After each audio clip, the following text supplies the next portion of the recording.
Hubungan ilmu usul fikih dan ilmu usuluddin maupun ilmu fikih.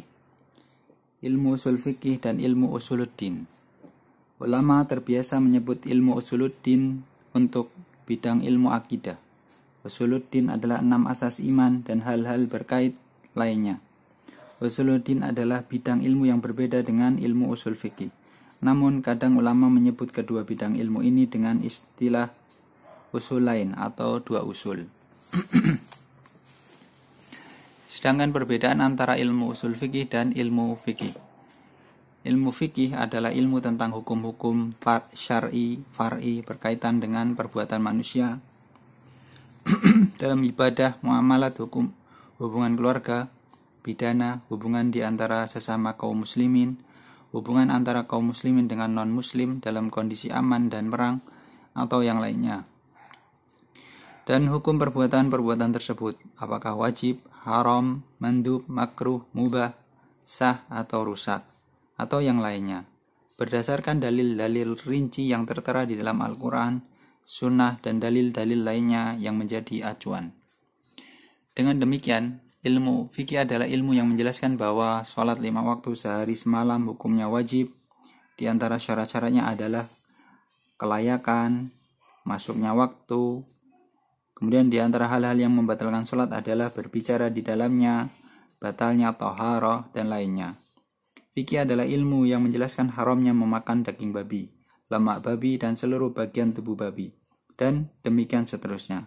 Karena ilmu tentang khitab Allah berkaitan dengan perbuatan manusia merupakan ilmu fikih, baik khitab tersebut menuntut suatu perbuatan atau melarangnya, atau mengaitkan tuntutan, larangan, sah atau tidaknya sesuatu pada hal lain.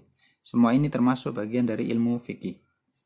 Hal yang termasuk bagian dari ilmu fikih lainnya adalah ilmu tentang dalil syar'i yang rinci dari Al-Quran, sunnah, atau sumber dalil lainnya untuk setiap permasalahan fikih.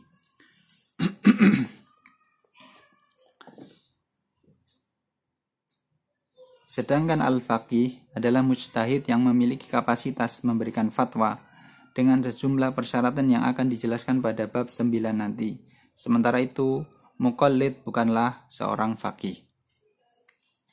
Adapun ilmu usul fikih adalah ilmu yang menjelaskan tentang tabiat hukum-hukum syar'i secara global, kekhususan setiap jenis hukum, dan cara mengaitkan jenis-jenis hukum satu sama lainnya.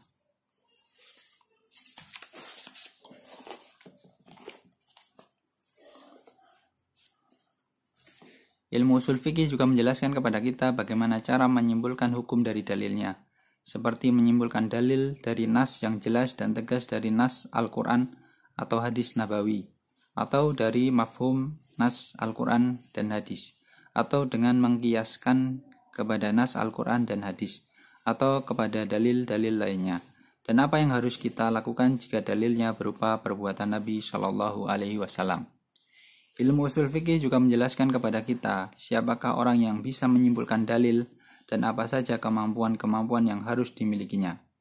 Ilmu usul fikih menjelaskan kepada kita apa yang harus dilakukan seorang mujtahid ketika mendapati adanya dalil-dalil yang berbenturan, yakni menyatukannya jika memungkinkan, mendahulukan yang khusus atas yang umum, kapankah boleh menganggap sebagian dalil menasakh atau menghapus dalil lainnya, dan pembahasan-pembahasan serupa lainnya. Dinamakan ilmu usul fikih karena kaidah-kaidahnya adalah usul, pokok, yakni pondasi-pondasi yang ilmu fikih dibangun di atasnya. Dari sini pula ilmu fikih dinamakan ilmu furu' karena bercabang dari ilmu usul. Ilmu usul fikih juga dinamakan ilmu ijtihad karena ilmu ini membuka pintu ijtihad dan membuka jalan bagi para mujtahid untuk menyimpulkan hukum-hukum far'i dan fatwa syar'i dalam persoalan-persoalan baru dengan landasan petunjuk dan keyakinan, dan menjelaskan bagaimana cara mentarjih ketika ada dalil-dalil yang saling berbenturan menurut pandangan mereka. Jadi, tema ilmu usul fikih yang menjadi poros seluruh permasalahannya adalah perbuatan-perbuatan para mukallaf, orang yang dibebani syariat. Sedangkan tema ilmu usul fikih yang menjadi poros seluruh permasalahan adalah hukum syar'i dari sisi penyimpulannya dari dalil-dalil yang muktabar atau yang teranggap secara global.